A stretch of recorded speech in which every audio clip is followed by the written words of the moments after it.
अस्सलामु अलैकुम रहमतुल्लाहि व बरकातुहू। मॉलिक्यूलर ऑर्बिटल थ्योरी के बारे में हमारी बात चल रही है। एक सवाल अमूमन इस हवाले से पूछा जाता है कि नाइट्रोजन की आयोनाइजेशन एनर्जी, नाइट्रोजन मॉलिक्यूल की आयोनाइजेशन एनर्जी नाइट्रोजन एटम से ज़्यादा होती है, जबकि ऑक्सीजन मॉलिक्यूल की आयोनाइजेशन एनर्जी ऑक्सीजन एटम से कम होती है।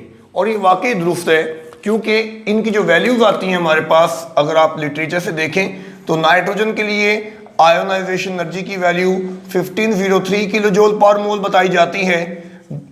इन कंपैरिजन नाइट्रोजन एटम की आयोनाइजेशन एनर्जी सिर्फ और सिर्फ 1402 किलो जूल पर मोल होती है।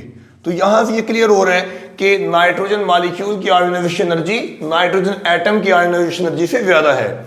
सिमिलरली ऑक्सीजन मॉलिक्यूल की आयोनाइजेशन एनर्जी 1164 किलो जूल पर मोल बताई जाती है, जबकि ऑक्सीजन एटम की आयोनाइजेशन एनर्जी 1314 किलो जूल पर मोल होती है।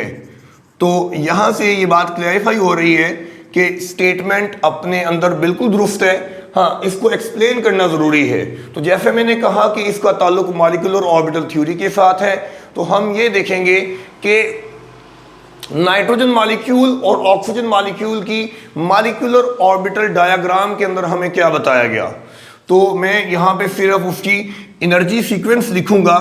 डायग्राम तो मुकम्मल बताना पहले वीडियो में हो चुका। तो एनर्जी सीक्वेंस को अगर आप कंसीडर कर लें, जिसको आप कहते हैं electronic configuration of the nitrogen molecule, उसको आप कंसीडर कर लें तो वो आप देखेंगे सिग्मा 1s 2 इलेक्ट्रॉन्स और उसकी एनर्जी लेस होती है sigma 2s containing 2 electron, sorry 1s sigma star, और इसी तरह सिग्मा 2s कंटेनिंग 2 इलेक्ट्रॉन और उसकी एनर्जी लेस होती है sigma star 2s containing 2 electron और उसकी एनर्जी लेस होती है पाई 2py कंटेनिंग 2 इलेक्ट्रॉन और उसकी एनर्जी बराबर होती है पाई 2pz कंटेनिंग 2 इलेक्ट्रॉन और उससे एनर्जी ग्रेटर होती है सिग्मा 2px कंटेनिंग 2 इलेक्ट्रॉन्स। इसके ऊपर भी ऑर्बिटल अवेलेबल होते हैं, लेकिन वहां पे इलेक्ट्रॉन फिल नहीं होते, इसलिए हम यहां पे उनको मेंशन नहीं कर रहे।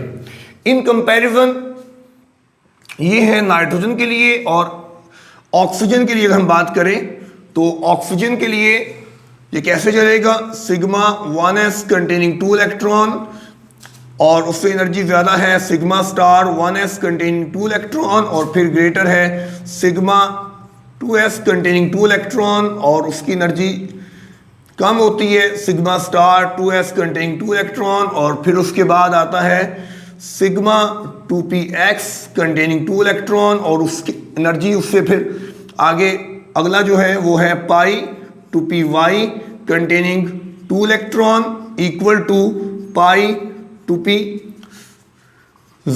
कंटेनिंग 2 इलेक्ट्रॉन और greater than sorry less than क्या आ जाएगा pi star 2py containing 1 electron and equal to pi star 2pz containing 1 electron और उसके बाद जो है वो सिग्मा स्टार 2px होता है जो कि एम्प्टी होता है।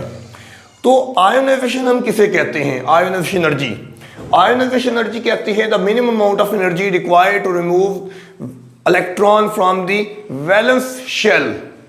सबसे जो आखिरी शेल होता है उसमें से इलेक्ट्रॉन को निकालने के लिए जो एनर्जी चाहिए होती है, मिनिमम अमाउंट ऑफ एनर्जी चाहिए होती है, उसे हम आयोनाइजेशन कहते हैं, आयोनाइजेशन एनर्जी कहते हैं।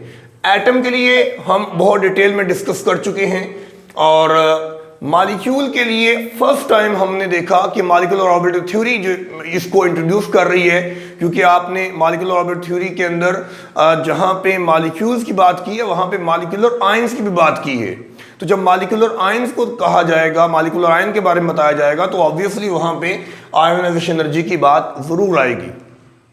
तो अब आप कंपेयर करें और देखें कि नाइट्रोजन मॉलिक्यूल की आयोनाइजेशन एनर्जी ज्यादा है और ऑक्सीजन मॉलिक्यूल की आयोनाइजेशन एनर्जी कम है, तो क्यों? तो बिल्कुल आसानी से समझा जा सकता है। नोट करें कि नाइट्रोजन मॉलिक्यूल का जो वैलेंस इलेक्ट्रॉन है वो बॉन्डिंग मॉलिक्यूलर ऑर्बिटल के अंदर मौजूद है। और हम जानते हैं कि bonding molecular orbitals are tightly bound, they have lower energy, इनका एनर्जी लेवल कम होता है और ये टाइटली बाउंड होते हैं, इसलिए यहां से इलेक्ट्रॉन को निकालने के लिए ज्यादा एनर्जी रिक्वायर्ड होगी। ऑन द अदर हैंड यहां से ऑक्सीजन के अंदर हम देखेंगे कि ऑक्सीजन में जो वैलेंस इलेक्ट्रॉन है ये रिजाइड कर रहा है एंटी बॉन्डिंग मॉलिक्यूलर ऑर्बिटल के अंदर, और अगर एंटी बॉन्डिंग मॉलिक्यूलर ऑर्बिटल में से इलेक्ट्रॉन निकालना हो तो चूंकि anti bonding molecular orbital tightly bound नहीं होता, it is higher in energy, ये एनर्जी में ज्यादा होता है, टाइटली बाउंड उतना नहीं होता जितना कि बॉन्डिंग मॉलिक्यूलर ऑर्बिटल होता है, लिहाजा इससे इलेक्ट्रॉन निकालने के लिए कम एनर्जी लगेगी। सो यही वजह है कि ऑक्सीजन मॉलिक्यूल की आयोनाइजेशन एनर्जी कम हो जाती है और नाइट्रोजन मॉलिक्यूल की जो आयोनाइजेशन एनर्जी है वो ज्यादा हो जाती है। आई होप कि आपको ये चीज़ समझ आ गई होगी। मज़ीद वीडियोस के लिए मज़ीद अगर आपको कोई क्वेश्चन है तो कमेंट सेक्शन में उसके बारे में बताएं। अल्लाह हाफिज़।